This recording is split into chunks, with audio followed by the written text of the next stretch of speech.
অনেকেই প্রত্যাশা করেছিলেন যে এ নতুন সরকার, বিএনপি সরকার, যদিও নির্বাচনের বৈধতা নিয়ে প্রশ্ন আছে, যেখানে বড় একটি দল নির্বাচন থেকে বঞ্চিত হয়েছে, তাদের নির্বাচন করতে দেয়া হয়নি, তারপরও মোটামুটি ভাবে নির্বাচন যেটা হলো সেটা আমরা যে একটা রুদ্ধশ্বাস অবস্থায় ছিলাম, বাংলাদেশের মানুষ যে একটা রুদ্ধশ্বাস অবস্থায় ছিল, সেখান থেকে মুক্তি পাওয়ার একটা পথ তৈরি হলো।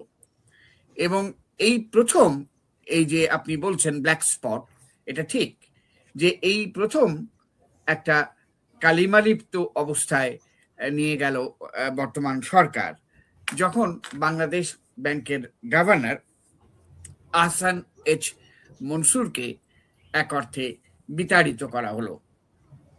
এবং তাকে বিতরণ পদ্ধতিটাও কিন্তু ছিল একদম ভিন্ন রকমের, যে আমাকে এখান থেকে সরিয়ে দেওয়া হয়েছে কিনা সে কথাও তাকে জানানো হয়নি, এবং তিনি সম্ভবত বাড়িতে গিয়ে জানতে পারলেন যে তাকে আসলেই সরিয়ে দেওয়া হয়েছে। তো এই ব্যাপারটি আদৌ সমর্থনযোগ্য নয়। সব মানুষের ভুল ত্রুটি থাকে, এবং বিশেষ করে আমরা লক্ষ্য করেছি যে অন্তর্বর্তী সরকারের যারা উপদেষ্টা ছিলেন তারা যে বড় বড় রকমের অন্যায় করে গেছেন, সেটার বিষয়ে কিন্তু এই সরকার কোনো পদক্ষেপ নেয়নি।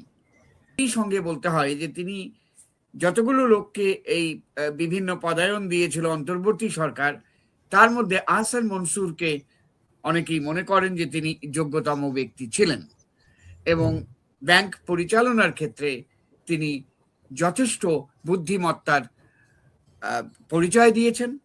অত্যন্ত প্রায়োগিকভাবে তিনি এই বিষয়টিকে দেখেছেন। কাজেই তার পরিবর্তে মোশতাকুর রহমান বলে যাকে বাংলাদেশ ব্যাংকের গভর্নর করা হলো, তার সঙ্গে বিএনপির তো সংযোগ নানানভাবে আছে, আমরা জানি বিভিন্ন মাত্রায় আছে, কিন্তু তিনি একজন ব্যবসায়ী। কাজে প্রশ্ন উঠতে পারে এবং উঠছেও যে একজন ব্যবসায়ীকে বাংলাদেশ ব্যাংকের মতো কেন্দ্রীয় ব্যাংক পরিচালনার সর্বময় ক্ষমতা দেয়াটা কতটা যুক্তিসঙ্গত, তিনি কতখানি নিরপেক্ষতা অবলম্বন করতে পারবেন, সেটি কি যাকে আমরা ইংরেজিতে বলি কনফ্লিক্ট অফ ইন্টারেস্ট, অর্থাৎ স্বার্থের সংঘাত হবে কি না, সেটাও একটা প্রশ্ন উঠতে পারে।